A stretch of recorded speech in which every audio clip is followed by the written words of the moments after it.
हरे कृष्ण। श्रीमद् भागवतम प्रथम स्कंद 8वां अध्याय चैप्टर 8 और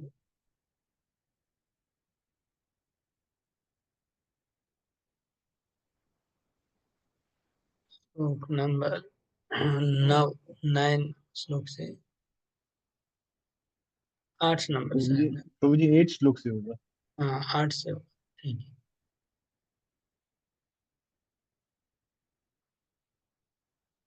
गन्तुं कृतमतिर्ब्रह्मन्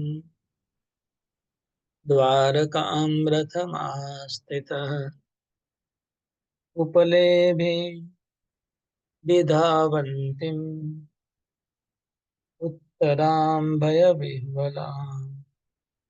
गन्तुं कृतमतिर्ब्रह्मन् द्वारकां रथमास्थितः उपलेभे विधावन्तीम् उत्तरां भयविह्वलाम्। अनुवाद। जैसे ही वे द्वारका जाने हेतु रथ पर सवार हुए, उन्होंने भयभीत उत्तरा को तेजी से अपनी ओर आते हुए देखा। हम्म, अनुवाद पढ़े तात्पर्य। पां पांडव कुल के सभी सदस्य अपनी रक्षा के लिए श्री भगवान पर पूर्ण रूपेण आश्रित थे। एतब श्री भगवान समस्त परिस्थितियों में उनकी रक्षा करते थे। वैसे तो श्री भगवान सबकी रक्षा करते हैं, किंतु जो मनुष्य उन पर पूर्ण रूपेण निर्भर रहते हैं, वे उनकी विशेष देखभाल करते हैं। पिता अपने नन्हे पुत्र के प्रति विशेष सतर्क रहता है, क्योंकि वो पिता पर पूर्णतः आश्रित होता है।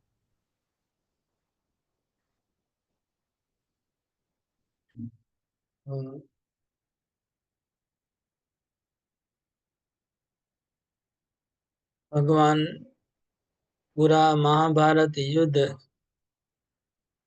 पांडवों को जिताने के बाद युधिष्ठिर महाराज को राजा बनाया, उनको अश्वमेध यज्ञ करवाया। उन्होंने देखा कि सब कुछ ठीक है, मतलब एकदम सब कुछ सेटिंग कर दिया। अच्छे से सेटिंग करने के बाद भगवान विदाई लिए, पांडवों से विदाई लेके निकल रहे थे। इसमें लिखा है कि रथ के ऊपर बैठ गए थे भगवान, मतलब रथ के ऊपर बैठ गए थे और द्वारका लेके रवाना हो गए थे। तब अचानक देखा कि उत्तरा दौड़ते हुए आई। उत्तरा दौड़ के आई, कृष्ण के पास आई। उत्तरा कौन है? हाँ, अभिमन्यु की पत्नी। उत्तरा अभिमन्यु की पत्नी है, मतलब अर्जुन की बेटे की बहू। वो दौड़ के आई कृष्ण के पास। कृष्ण ने देखा, भय विह्वलाम। जब अर्जुन जी अज्ञातवास में विराट राजा के यहाँ पर बृहन्नला बन के अर्जुन उत्तरा को डांस सिखाते थे, और उत्तरा को नृत्य सिखाया अर्जुन जी ने। और फिर भी वह उत्तरा बोली कि मैं आपसे शादी करना चाहती हूँ। अर्जुन ने कहा कि तू मेरी शिष्य हो, डिसाइपल। तो गुरु अपने डिसाइपल से कभी शादी नहीं कर सकता है। डिसाइपल उसका बेटा व बेटी जैसा होता है। इसलिए मैं तुमको बेटी बना लेता हूँ, मेरे पुत्र से शादी कर लो, तुम मेरी बेटी बहू बन के रह जाओगी। इसलिए अर्जुन ने उत्तरा को अपने बेटे की बहू के हिसाब से उनका शादी हुआ अभिमन्यु के साथ। ये उत्तरा भी कृष्ण की इतनी बड़ी भक्त थी कि मतलब सोचिए, तो उनके ऊपर जब प्रॉब्लम आया तो उसने और किसी से सहायता नहीं मांगी, सीधी कृष्ण के पास दौड़ के आई। ये यहाँ पर देखने लायक है।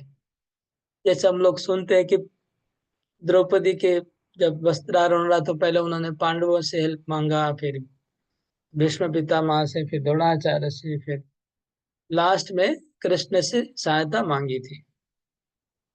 ऐसा हम लोग सुनते हैं ना द्रौपदी के बारे में।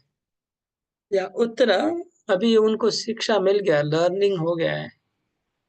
उत्तरा देवी और किसी से नहीं, सीधा कृष्ण के पास आई, जबकि उनके ससुर उधर हैं।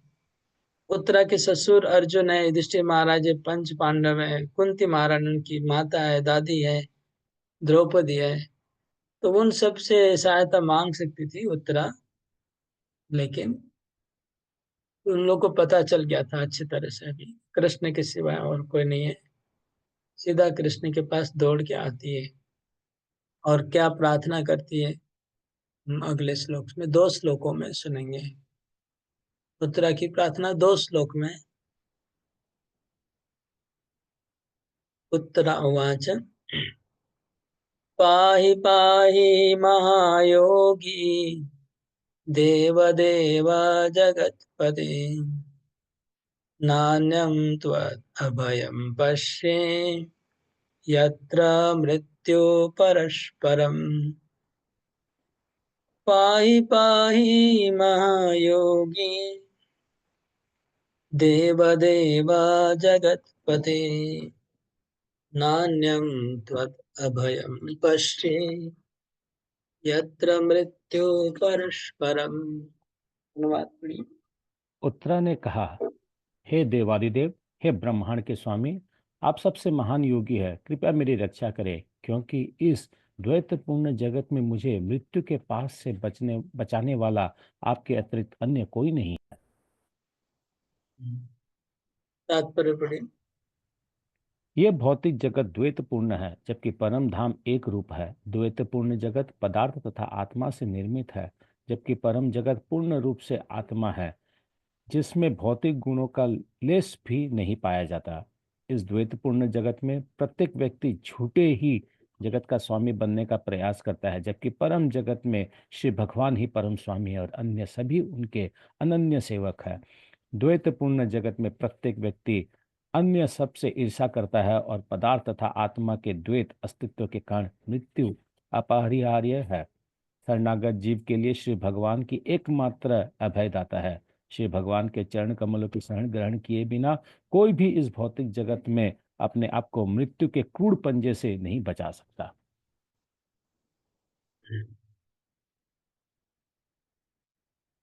उत्तरा देवी ने कृष्ण को क्या संबोधन किया? पाही पाही पाही मतलब रक्षा करो, पाही मतलब रक्षा करो।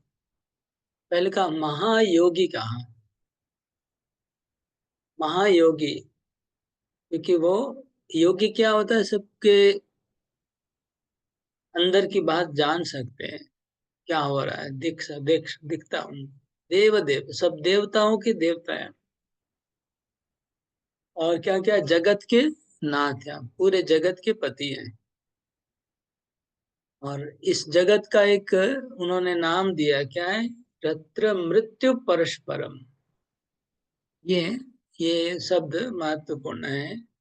इस जगत में क्या है? मृत्यु परस्परम है, मतलब आप, मृत्यु हमेशा आपके सामने ही खड़ा है यहाँ पर। ये इसका अर्थ है। मृत्यु हर आदमी के सर के ऊपर मंडरा रहा है।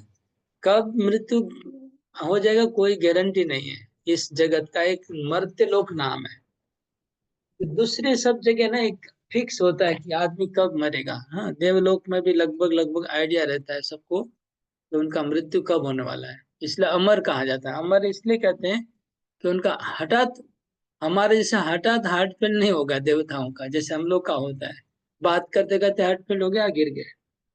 ऐसा देवलोक में नहीं, और कहीं नहीं होता है ऐसा। हाँ, बाकी सब जगह फिक्स्ड आयु रहता है उनका। उनका एक माला रहता है, फूल का माला। वो माला मुरझाएगा, माला से पता चलेगा कि वो कितना दिन अभी जिंदा रहने वाला है। जब माला जब तक फ्रेश है, वो अभी जिंदा है। तो ऐसे आ, सब लोगों में, खाली इसको मर्त लोग इसलिए कहा जाता है कि यहाँ पर एनी मोमेंट आप मृत्यु हो सकती। इसलिए यहाँ पर भगवान का शरण लेना बहुत ज्यादा जरूरी है। इस जगत में भगवान का शेल्टर लेना। नान्यम त्वद अभयम पश्ये यत्र मृत्यु परस्परम।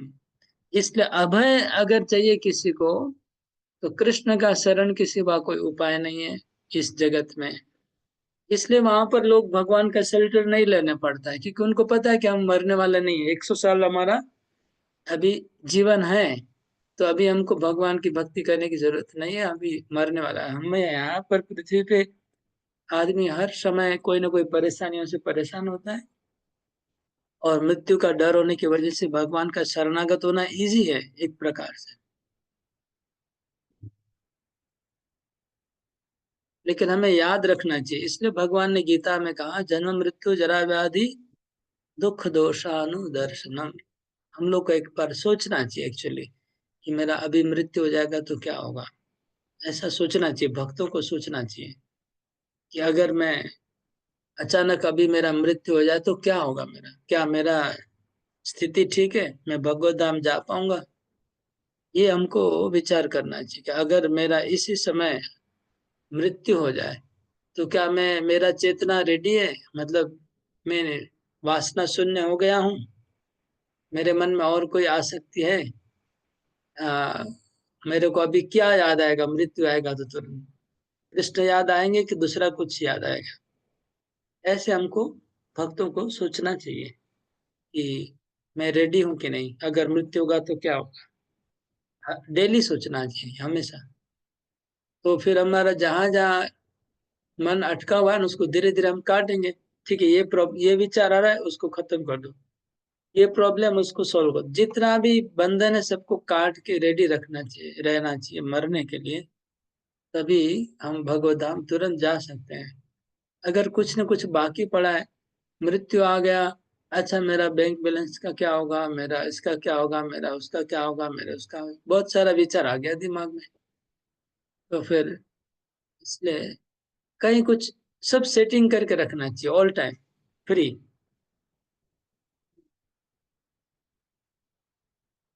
जैसे आप किसी गेस्ट हाउस में जाते हैं रहने के लिए, तो गेस्ट हाउस में जाके आप बैग वैग खोल दिया, सब कुछ खोल दिया, अपना से अपना घर ऐसे बना लिया ना, कि लगता है बहुत दिन रहना है। लेकिन जो बुद्धिमान व्यक्ति क्या करेगा ना, गेस्ट हाउस में जाएगा तो खोलेगा नहीं बैग को, खाली जो जरूरत है खोल के वापस बैग, क्योंकि हमको छोड़ना है अभी। एक दिन के बाद हमको रूम छोड़ना है, तो हम इतना पखेरेंगे क्यों, बिछाएंगे क्यों ज्यादा बिस्तर बिस्तर ज्यादा। तो बुद्धिमान व्यक्ति गेस्ट हाउस में रहता है ना, वो ज्यादा अपना सामान खोलता नहीं है, बैग को बंद ही रखता है। खाली समझ लीजिए नहाया, नहा के तुरंत जो भी बाथरूम का बैग, फिर वापस सिटिंग कर देने का तुरंत, ताकि जल्दी से हम जा सके। लेकिन जो थोड़ा आलस होते हैं वो लोग गए रूम में, और अपना रूम में ही पूरा संसार बसा दिया। हाँ, मैं नाम नहीं बोलूंगा किसी के। मायापुर में हमारे भक्त लोग का जो कैंप है, किसी के रूम में गया, मेरे को वो लोग जबरदस्ती लेके, तो रूम में गया तो पूरा संसार बिखरा हुआ है, मतलब लगता है कि ये उनका परमानेंट घर है। ऐसा गेस्ट हाउस लगना, लग नहीं रहा है देख के। तो लेकिन थोड़े से जो सात्विक लोग होते हैं, वो इतना ज्यादा फैलाते नहीं है। इसी तरह ट्रेन में, आप जब ट्रेन में जाते हैं तो स्टेशन में आपको उतरना है। उतरना है तो आप पहले से बैग वैग पैकिंग करके रखते हैं ना।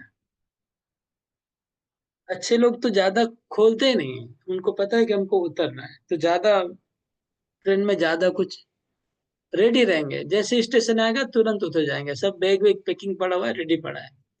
ऐसा नहीं कि स्टेशन आ गया अभी सब, माय गॉड कहाँ पर क्या सामान पड़ा है, सब अभी सेटिंग करो, और तब तक ट्रेन निकल जाएगा तो मुश्किल है।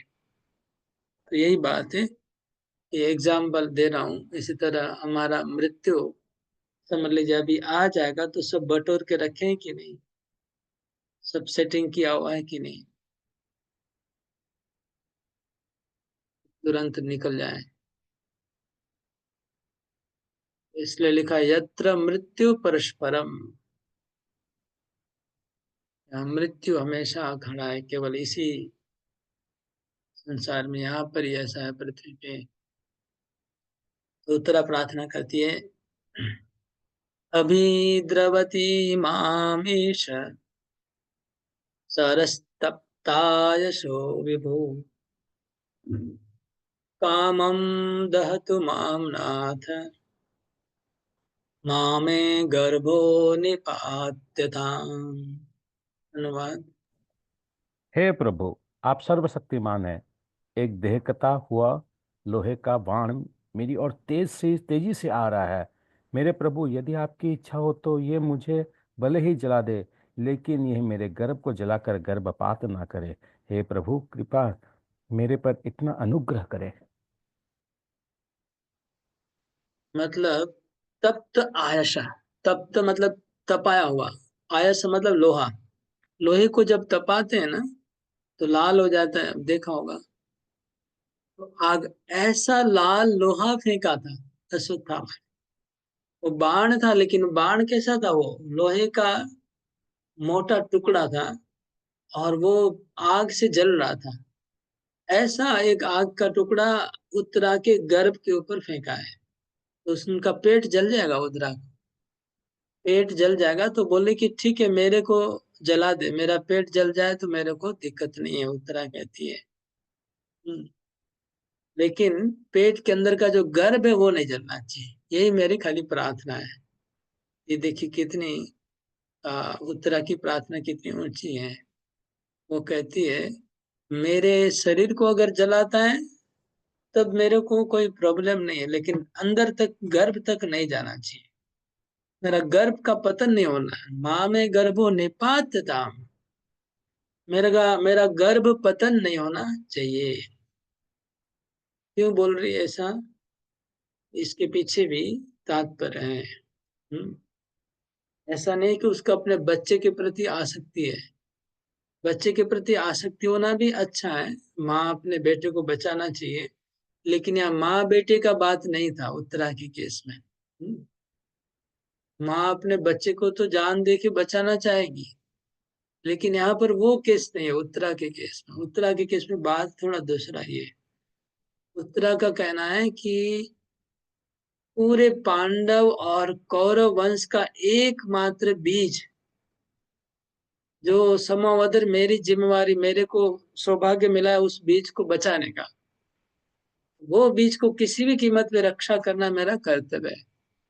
ये पांडव और कौरव वंश का बीज है, उसको मेरा बेटा है, उससे ज्यादा फीलिंग है उत्तरा को कि पांडवों का संतान है, पांडवों का एकमात्र वंशधर है। और उस वंशधर को बचाना, तो ये माँ, जैसे आप लोग बड़े बड़े महारथी महाराजाओं की पत्नियों का कथा सुनते होंगे। शिवाजी का भी तो बहुत फेमस चल रहा है, शिवाजी संभाजी। तो उनकी माताओं ने अपने बच्चों को किस तरह से रक्षा की थी, किस उद्देश्य से रक्षा की? अपने अपने बेटे के हिसाब से नहीं की। उन्होंने उन पुत्रों को अलग नजर से देखा कि ये पूरे देश का बचाने वाला है, पूरे देश का सेवक है, इसलिए मेरे को उसको रक्षा करनी है। ये उत्तरा का भाव था, प्लस और एक भक्ति भाव है इसमें, क्योंकि कृष्ण का जो मित्र अर्जुन है, कृष्ण का मित्र परम भक्त अर्जुन है और उनका पोता है। इस नाते उत्तरा उनको रक्षा करना चाह रही है कि आपके परम मित्र का पोता है, इसकी रक्षा करना मेरा और आपका कर्तव्य है।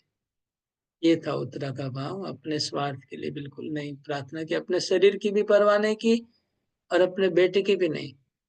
उनको परवाह है कृष्ण के मित्र का पोता है, पांडवों का वंश है। प्रभु जी, यहाँ पे एक प्रश्न दिया हुआ है क्वेश्चन बैंक के अंदर में। Why did Uttara Abhimanyu's widow not follow the path of her husband? श्लोक नंबर 10। ओके ओके, हाँ, तो ये एक उत्तर लिखिएगा आप लोग कि जनरली क्या नियम है कि पति मरने से पत्नी को सती होना चाहिए, लेकिन लेकिन उनकी प्रेग्नेंट थी तो कोई सवाल ही नहीं है सती होने का, क्योंकि उनका पुत्र, तो ऐसे लिखा है कि माताओं को किसी न किसी की सुरक्षा में रहना चाहिए, या पिता की सुरक्षा में, व हस्बैंड की, व पुत्र की सुरक्षा में। तो हस्बैंड मर गया, पुत्र नहीं है, तब उनको सती होना पड़ता है। लेकिन अगर पुत्र जिंदा है तो सती नहीं होना पड़ता है। पुत्र की सुरक्षा करना, और पुत्र उनको सुरक्षा करेगा। इसलिए पुत्रा का पुत्र होली गर्भ में आ गया था। दोनों रीजन, दोनों कारण, एक कारण है कि प्रेग्नेंट है तो बच्चे को नहीं मार सकती है, दूसरा ऑलरेडी संतान हो गया तो उनको सती होने की जरूरत नहीं है, संतान उनकी रक्षा करेगा। ये दो कारण बताए गए। तो प्रेग्नेंट थी इसलिए नहीं किया, यही बताया। बिकॉज शी वॉज प्रेग्नेंट, महाराज परीक्षित भगवान के परम भक्त उनके पेट में थे, और उनका कर्तव्य था उसकी सुरक्षा करना, परम भक्त परीक्षित महाराज का। परीक्षित महाराज उनके भगवान के महाभागवत, उनको बचाने के लिए। The mother of a child has a great responsibility in giving all protection to the child. Therefore, Uttara was not ashamed to express it frankly before Lord Krishna.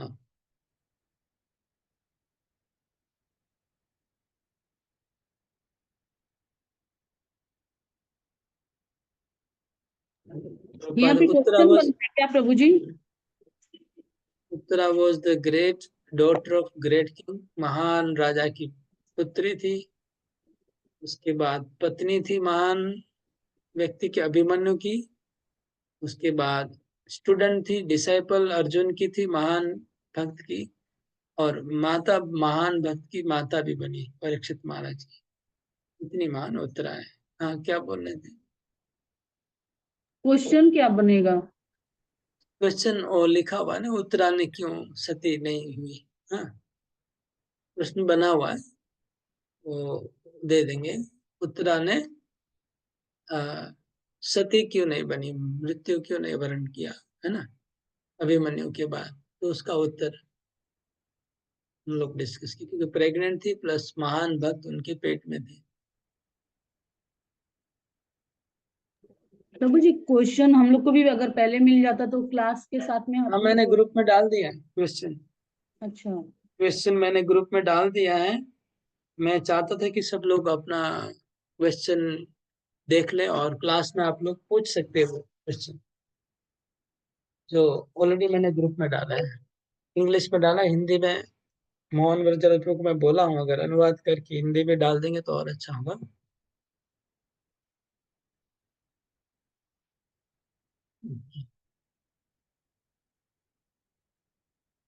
Next श्लोक।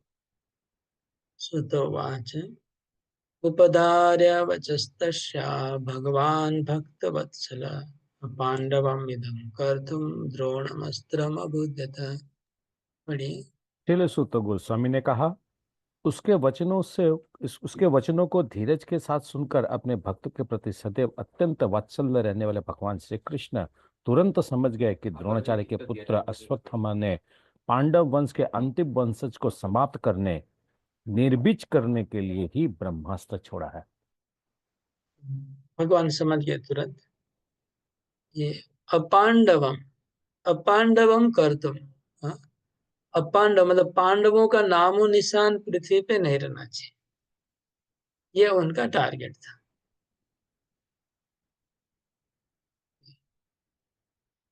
तर्यवाथ मणि श्रेष्ठ पांडवा पंच सायकान आत्मनो विमुखान देवतान अलक्ष्यास्त्राणि उपाददु। पढ़िए। हे महान विचारकों, मुनियों में अग्रणी सौनक, उस दहकते हुए ब्रह्मास्त्र को अपनी ओर आते देखकर पांचों पांडवों ने अपने अपने पांचों हथियार संभाले। ओके।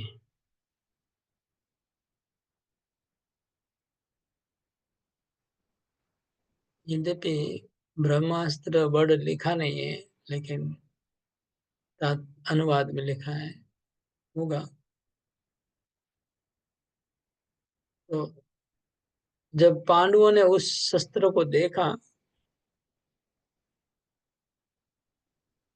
तो पांचों पांडवों ने अपना अस्त्र उठा लिया, उठा के उनको उस अस्त्र को रोकने का प्रयास किया। तो भगवान क्या बोलते हैं आगे देखेंगे। व्यसनम वीक्ष्य तत्तेषाम् अनन्य विषयात्मनाम् सुदर्शनेन श्वास्त्रेण श्वानां रक्षां व्यदाद् विदुः। सर्वशक्तिमान भगवान श्री कृष्ण ने ये देखकर कि पूर्ण रूप से उनके शरणागत उनके अनन्य भक्तों पर महान संकट आने वाला है, उनकी रक्षा के लिए तुरंत ही अपना सुदर्शन चक्र उठा लिया। अच्छा, इधर श्लोक नंबर 12 में एक प्रश्न नहीं है क्या? 11 में ब्रह्मा। है, 11 में अच्छा, प्रश्न था कि what was the reason the lord establish the rule of Maharaj Yudhishthira. नहीं वो तो नहीं है, तात्पर्य में कहीं नहीं। अच्छा, 12 में क्वेश्चन ये और बैंक है। Which rule of company of Duryodhan astronomer. अच्छा, इतना कुछ ही, लेकिन 12 में एक पॉइंट है, प्रभुपाद जी बता रहे हैं कि ब्रह्मास्त्र में और परमाणु बम में क्या अंतर है। हाँ, ये प्रभुपाद जी प्रश्न है, बोल रहे ये प्रश्न है। है ना, वो और कई नंबर गलत दिया होगा, वो प्रश्न का उत्तर इधर है। तो ये है, Brahmastra, Prabhupada, more effective and finer than atomic weapon, was not as blind as the atomic bomb। क्योंकि ब्रह्मास्त्र इतना फाइन है कि जहां को भेजा जाएगा वहां पर ही बोल रहे मारेगा, ऐसा बोल रहे Prabhupada ji. And the atomic bombs are discharge, they do not discriminate between the target and others. मतलब वो इतना फाइन है कि एक उत्तरा के गर्भ को मारना है तो गर्भ को मारेगा, उत्तरा को भी नहीं लगेगा, इतना फाइन है।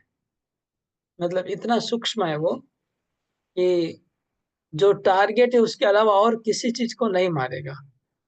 लेकिन जो एटॉमिक बॉम्ब है वो दूसरी चीजों को भी उड़ा देगा।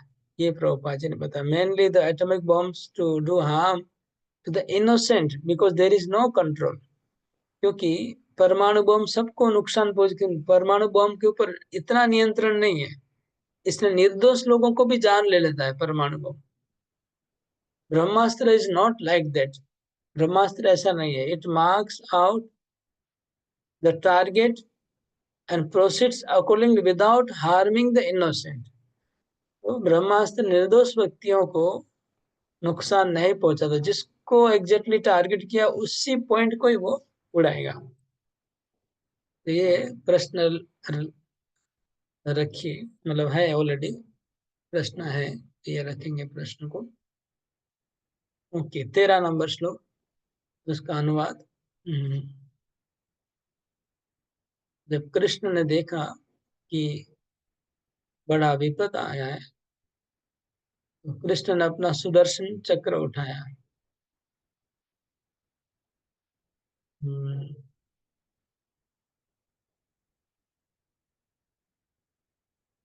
तो ब्रह्मास्त्र परमाणु बम के जैसा था। प्रभुपाद जी फिर बोल रहे हैं, बार बार ब्रह्मास्त्र को परमाणु बम के साथ तुलना की जा रही है।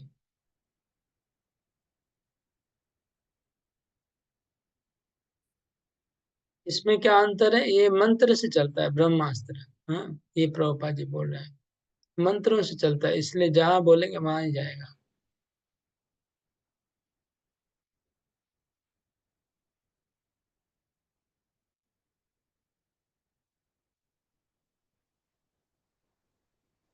क्वेश्चन बैंक में और एक प्रश्न है इसके साथ रिलेटेड कि हम्म, व्हाट वाज द रीजन, नहीं, explain the significance of Shri Krishna taking up his Sudarshan चक्र। राइट, ये तात्पर्य में मैं इधर देख रहा हूँ, मार्क करता हूँ, मार्क करके फिर बोलता हूँ। यहाँ से पढ़िए अपना। हाँ, ये सब जानते हुए भगवान श्री हाँ, यह कृष्ण सब तुरंत, जानते हुए, हाँ, राइट। ये सब जानते हुए भगवान श्री कृष्ण ने तुरंत ही अपने भक्तों की रक्षा करने हेतु अपना निजी अस्त्र उठा लिया, क्योंकि ये भक्त भगवान श्री कृष्ण के अतिरिक्त अन्य किसी को नहीं जानते थे। श्रीमद् भगवद गीता में श्री भगवान ने स्पष्ट रूप से वचन दिया है कि उनके भक्त कभी कष्ट नहीं होता, उनके भक्तों को कभी कष्ट नहीं होता। वे भक्त द्वारा की गई भक्ति में सेवा की मात्रा या गुण के आधार पर कार्यवाही करते हैं। यहाँ पर अनन्य वैसे आत्मनाम शब्द महत्वपूर्ण है। पांडवगण स्वयं महान योद्धा होते हुए भी श्री भगवान के संरक्षण पर 100% आश्रित थे। लेकिन श्री भगवान बड़े से बड़े योद्धाओं की उपेक्षा करके क्षण भर में उनका विनाश कर देते हैं। जब उन्होंने देखा कि अश्वत्थामा के ब्रह्मास्त्र को काटने हेतु पांडवों के पास बिल्कुल समय नहीं रह गया, तो उन्होंने अपने ही प्रण को तोड़ते हुए तुरंत अपना अस्त्र उठा लिए। यद्यपि कुरुक्षेत्र का युद्ध समाप्त प्राय था, तो भी अपने प्रण के अनुसार उन्होंने अपना अस्त्र नहीं उठाना चाहते थे। लेकिन इस समय तो प्रण की अपेक्षा आपातकाल अधिक महत्वपूर्ण था। वे भक्त वत्सल के में अधिक सुविदित हैं। एतब वे ऐसे सांसारिक आदर्शवादी नहीं बनना चाहते जो कभी अपना प्रण नहीं तोड़ते, अपितु उन्होंने भक्त वत्सल बने रहना अधिक पसंद किया। अरे बहुत। अरे वाह। हाँ हाँ। भगवान को ऐसा लगा कि ये जो अश्वत्थामा के जो अस्त्र हैं वो इतना तेजी से आ रहा है कि पंच पांडवों को भी टारगेट किया था उसमें। ऐसा लिखा हुआ है। 5 पांडवों को भी मारने वाला था वो अस्त्र, और गर्भ को भी मारने वाला था। मतलब सबको टारगेट किया हुआ था। में लिखा है, "The Ashwatthama release the weapon just to finish all the male member of Pandu family." सारे मेल मेंबर को खत्म करना चाहते थे, ताकि कोई आगे भी दोबारा जन्म नहीं हो। बोले अभी तो समझे खाली गर्भ को टारगेट करते तो पांडव दोबारा जन्म देंगे बच्चों को, लेकिन कोई मेल मेंबर जिंदा नहीं रहेगा, ऐसा उनका टारगेट था। तो, तो भगवान ने देखा कि ये पांडव लोग अभी अपने आप को रक्षा नहीं कर पाएंगे। वो वस्त्र उठाया उन्होंने, लेकिन उनके बस की बात नहीं है। भगवान देखा तो भगवान ने उनका वेट नहीं किया, पांडवों का, कि वो मेरे को प्रार्थना करेंगे व पूछेंगे। भगवान ने तुरंत अपना सुदर्शन चक्र उठाया, उन्हें रक्षा करी, तुरंत रक्षा की।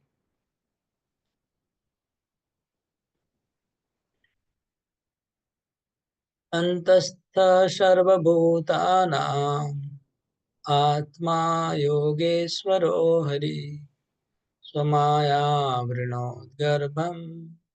वैराट्याकुरुतन्तवे। परम योगेश्वर भगवान श्री कृष्ण प्रत्येक व्यक्ति के हृदय में परमात्मा के रूप में निवास करते हैं। एतब कुरुवंश की संतति की रक्षा करने हेतु उन्होंने उत्तरा के गर्भ को अपनी निजी शक्ति से आवृत कर लिया। तो ऐसा कहते हैं कि भगवान ने अपने को अ, कई रूपों में प्रकट किया यहाँ पर। एक रूप से उन्होंने सुदर्शन चक्र से 5 पांडवों की रक्षा की, और दूसरा रूप से वो परमात्मा रूप में उत्तरा के गर्भ में प्रकट हो गए भगवान। इसलिए योगेश्वर लिखा है।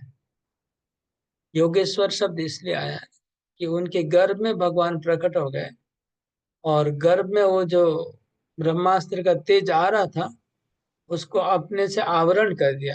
स्वमाया आवरण, उसको कवर कर दिया ताकि वो जल नहीं जाए ब्रह्मास्त्र के तेज से। तो उत्तरा के गर्भ में भगवान प्रकट हुए उस गर्भ को बचाने के लिए, दूसरे रूप में। तो 2 रूप प्रकट किए।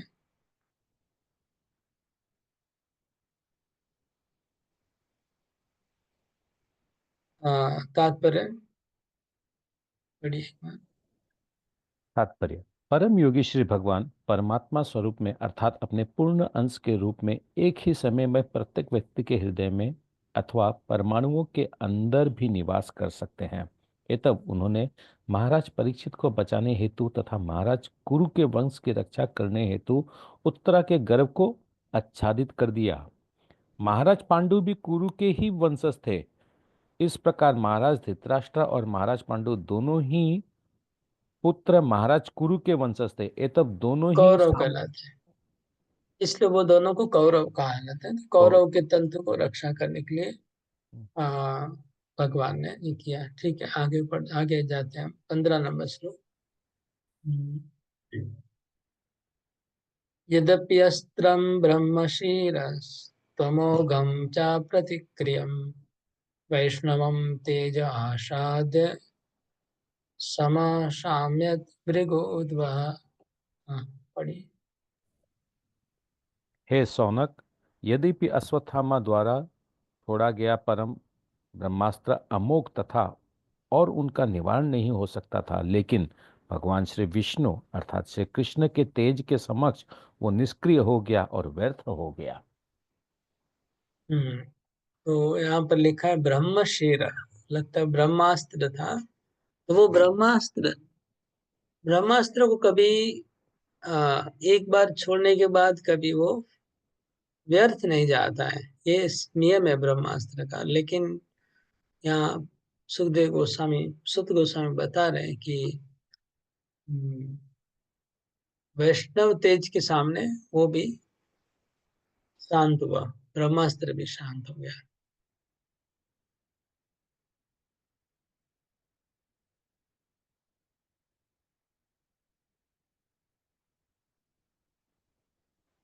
यहाँ पर कुछ प्रभुपाद, प्रश्न है प्रभु जी आपके हाँ इस लिस्ट में।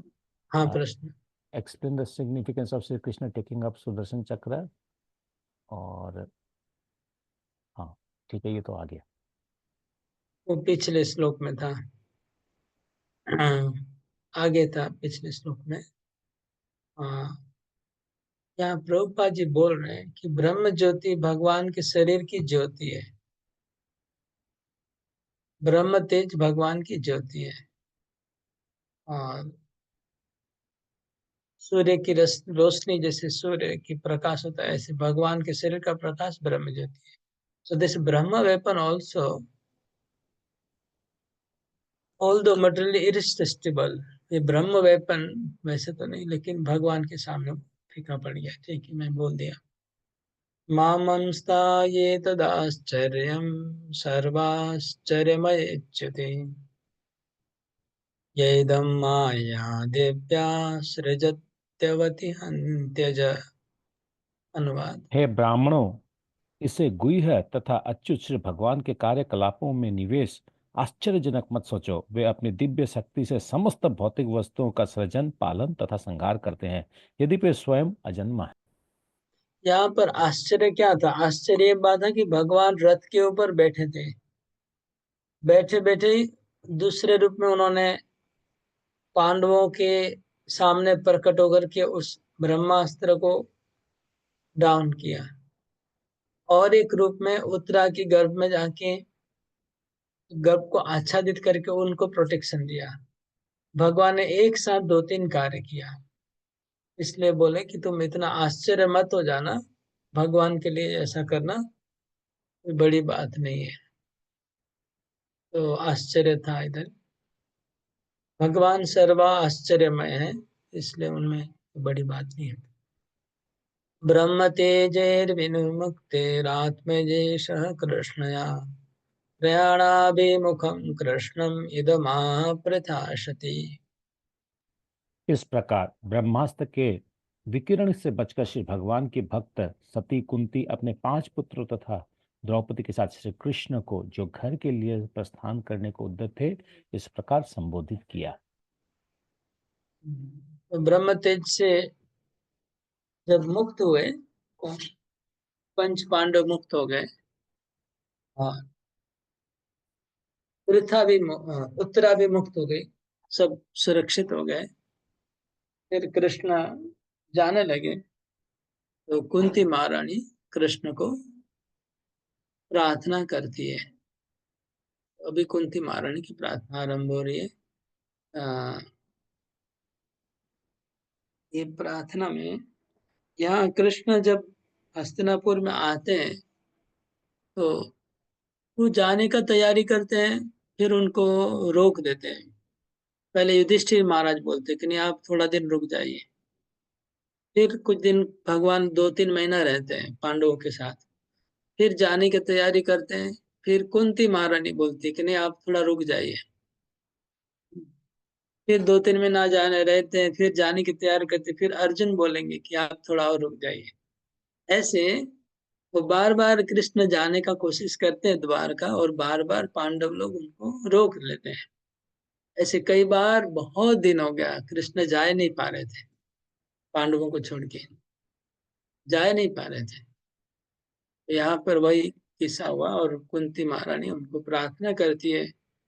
ये कुंती महारानी की ये प्रार्थना जो है बहुत ही शिक्षणीय प्रार्थना है, सीखने लायक है। इसमें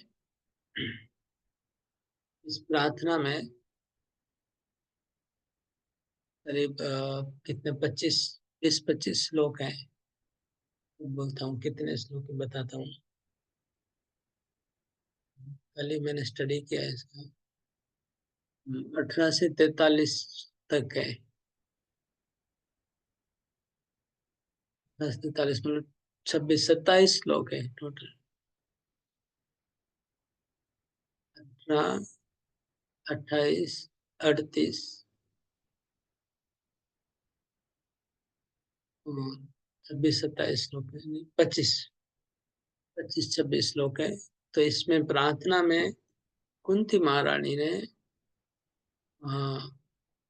भगवान कृष्ण के तत्व को स्थापित किया है। कृष्ण क्या है बताती है, और बार बार नमस्कार आता है, प्रणाम नमस्कार। भौतिकवादी लोग क्यों भगवान को नहीं जान पाते हैं, इसके बारे में कुंती महारानी बहुत सारे कारण बताती है। क्यों भौतिकवादी लोग कृष्ण को नहीं समझ पाते हैं, और कृष्ण का अवतार लेने का प्रयोजन क्या है। कुंती महारानी ने कम से कम 8-10 प्रयोजन बताया जिसकी वजह से कृष्ण यहाँ अवतार लेते हैं। और अंत में कुंती महारानी अपनी इच्छा को व्यक्त करती है, वो क्या चाहती है भगवान से, उनकी क्या प्रार्थना है वो बताती है। और लास्ट में कुंती महारानी उनको रोकती है, जानने में नहीं जाने देती है। ये प्रार्थना ओवरऑल कुंती महारानी का प्रार्थना है। आज 8:20 हो गया। मुझे लगा कि कल ही शुरू करेंगे एक साथ, क्योंकि प्रार्थना एक साथ करेंगे तो ठीक रहेगा।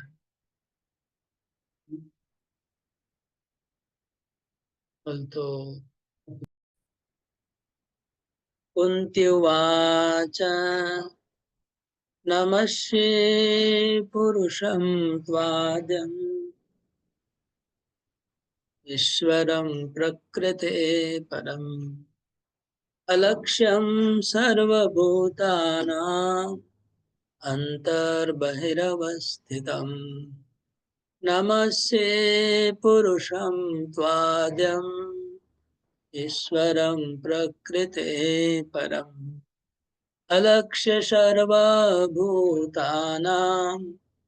अंतर्बहिरवस्थितम्। अनुवाद। श्रीमती कुंती ने कहा, हे कृष्ण, हे श्री कृष्ण, मैं आपको नमस्कार करती हूँ क्योंकि आप ही आदि पुरुष हैं और इस भौतिक जगत के गुणों से निर्लिप्त रहते हैं। आप समस्त वस्तुओं के अंदर और बाहर स्थित रहते हुए भी सबके लिए अदृश्य है। कुंती कहते नमस्ते, स्टार्ट किया नमस्कार से, हाँ, प्रणाम करके शुरू किया। मैं नमस्कार करती हूँ आपको। तो कृष्ण बोले आप मेरी बुआ हैं, आप मेरे को क्यों नमस्कार कर रहे हैं। तो कुंती महारानी कहती नहीं, आप पुरुषम त्वाद्यम, आप आदि पुरुष हैं। गोविंदम आदि पुरुषम तमहम भजामि। आदि पुरुष, आदि पुरुष मतलब भगवान यहाँ पर।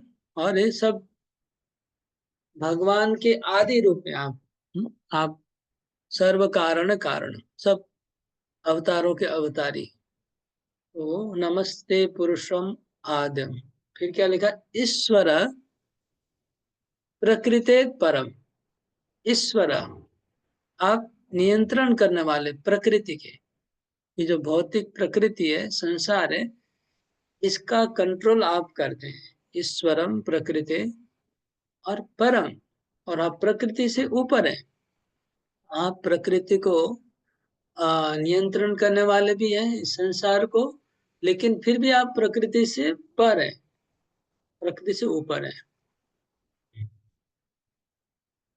फिर कृष्ण जैसे कहते कि आप ये बोल रही हैं, आप, और तो कोई ऐसा नहीं कहता है, आप अपने मन से बोल रहे हैं। हाँ, तो कुंती महारानी बोलती कि अलक्ष्यम सर्वभूतानां अंतर बहिरवस्थितम, ये सब लोग आपको देख नहीं पाते। ये बात, अलक्ष्यम सर्वभूतानां, कोई भी जीव कृष्ण को देख नहीं पा रहा है, जबकि आप सबके अंदर हैं और सबके बाहर हैं। अंतर बहिर्अवस्था, सबके हृदय में भी आप परमात्मा रूप में सबके हृदय में विराज कर रहे हैं, और बाहर से भी पूरी दुनिया को आप नियंत्रण कर रहे हैं। आप बाहर भी दिख रहे हैं, अंदर भी हैं, लेकिन फिर भी लोग आपको देख नहीं पाते हैं। कोई आपको देख नहीं पा रहा है, लेकिन मैं आपको देख पा रही हूँ। आप सब जीवों के हृदय में हैं। आप बाहर प्रकृति को नियंत्रण कर रहे हैं, ये मैं समझ रही हूँ, मैं देख पा रही हूँ। तो क्यों नहीं देख पाते लोग, उसका अगले श्लोक में बताते हैं क्या कारण है लोग देख नहीं पाते हैं कृष्ण को। बहुत अच्छा है श्लोक 19 नंबर। माया जवनिकाच्छन्नम् अज्ञातोक्षजमभयम् न लक्ष्यसे मूढदृशा नटो नाट्यधरो यथा। माया जवनिकाच्छन्ना अज्ञातोक्षजमभयम् न लक्ष्यसे मूढदृशा नटो नाट्यधरो यथा। धन्यवाद। सीमित इंद्रिय ज्ञान से परे होने के कारण आप मोहिनी शक्ति, माया के पर्दे से ढके रहने वाले शाश्वत अव्यय तत्व है। आप अल्प ज्ञानी दर्शक के लिए ठीक उसी प्रकार अदृश्य रहते हैं जिस प्रकार अभिनेता के वश में कलाकार पहचान में नहीं आता। तो हाँ, आपको लोग क्यों नहीं देख पाते हैं? पहला कारण है आप अधोक्षज हैं। अधोक्षज मतलब इंद्रियातीत है। दूसरा कारण क्या है? माया का पर्दा, सबकी आंखों के ऊपर माया का पर्दा पड़ा हुआ है। माया जवनी का, जवनी का मतलब पर्दा। तो माया के पर्दे से सब सब लोग कवर है। माया के पर्दे से सबको कवर करके रखना है। माया क्या, इल्यूजन, मोहित होके सब जीव माया मोह में मोहित है। सबके ऊपर एक पर्दा है। और अज्ञ, अज्ञ मतलब सब फुलिश है, मूर्ख है। वो आपको, आपके बारे में वो ज्ञान प्राप्त नहीं किया उन्होंने। और दूसरा बात, आप इंद्रियों के ऊपर है, आप भौतिक इंद्र से दिखते नहीं है। तो न लक्ष्य से मूढ़ दृशा, वो मूढ़ दृश्य, उनकी आंखें अंधे हैं वो लोग अंधे हैं, इसलिए आपको नहीं देख पाते, क्योंकि उनको ज्ञान की आंखें नहीं है। वो अज्ञान की आंखें उनकी है। उनकी आंखें अज्ञान से ढकी हुई है, माया के पर्दे से ढकी हुई है, इसलिए वे आपको देख नहीं पाते हैं। तो कोई कहता है कृष्ण तो उधर सामने प्रकट है, सब लोग तो देख पा रहे हैं कृष्ण को। कृष्ण तो रथ चला रहे हैं, सब तो देख रहे हैं कृष्ण को। रथ चला रहे हैं, युद्ध कर रहे हैं, सब कर रहे हैं। तो बोलते हैं, हाँ वो कर रहे हैं। वो कैसे? नटो नाट्य धरो यथा। वो जैसे अभी यहाँ पर कोई प्राइम मिनिस्टर आ जाए और दूसरा वेश पहन के आ जाए तो पहचान नहीं पाएंगे ना उसको। दूसरा वेश में अगर प्राइम मिनिस्टर आ जाए इधर, वो सिविल ड्रेस में आ जाए लोगों के बीच में, अगर उनका अगर दाढ़ी वाड़ी सेव करके दूसरा एक अलग कर का ड्रेस पहन के अगर प्राइम मिनिस्टर हमारे बीच में आ जाए, तो हम लोग थोड़ी पहचान पाएंगे उनको। उनका कोई अलग से तो पहचान नहीं है। तो ऐसे ही भगवान कृष्ण, आ, वो जो भगवान है, ये बात उनको देख के नहीं पता चलता है। उनके ऊपर लिखा तो नहीं कि भगवान है। भगवान के ऐसे कोई चिन्ह भगवान नहीं धारण करते। वो तो मनुष्य के जैसे साधारण ग्वाल बाल की तरह घूम रहे हैं सबके बीच में। तो भगवान के जो चिन्ह है, वो भगवान प्रदर्शन नहीं कर रहे हैं।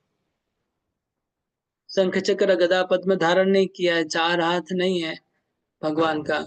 भगवान तो ऑर्डिनरी एक मनुष्य की तरह श्याम सुंदर है और मनुष्य की तरह है देखने में।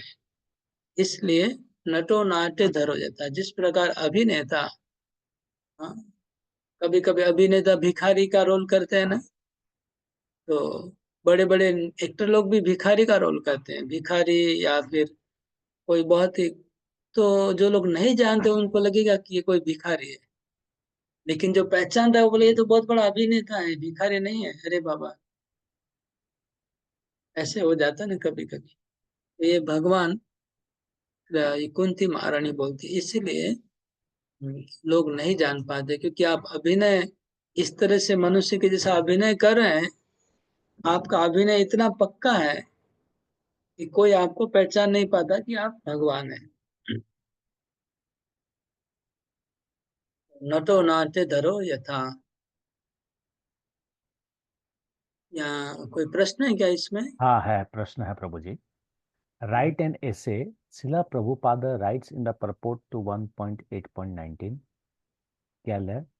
For less intelligent person bowing down before the authority of the Lord, as generally done in the temples, mosques, or churches, is as beneficial as it is for the advanced devotees to meditate upon him by active service. Discuss the relevance of this statement in relation to Srila Prabhupada's mission. Give reference to 1.8.19 verse and purport, and at least 3 appropriate Bhakti Shastri verses in your response. अच्छा, for less intelligent person bowing down before the authority of the Lord, as generally done in the temples, mosques, and churches, is as beneficial as it is for the advanced devotees to meditate upon him by active service. हाँ, एक minute है, इसको थोड़ा समझना जरूरी है। तात्पर्य में जो प्रभुपाद जी, वैसे तात्पर्य में तो बहुत सारे पॉइंट थे, लेकिन उन्होंने प्रश्नकर्ता ने वो पॉइंट उठाया है कि जो लास्ट में लिखा हुआ है। ओके,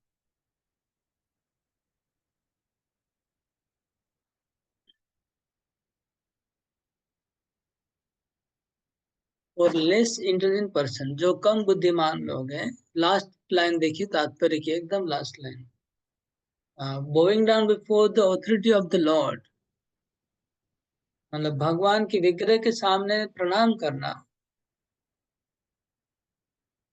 इतना ही फायदेमंद है जितना कि भगवान को ध्यान करने में फायदा होता है। ये बात क्यों बोल रहे हैं, उसके आगे पीछे जाना पड़ेगा लगता है।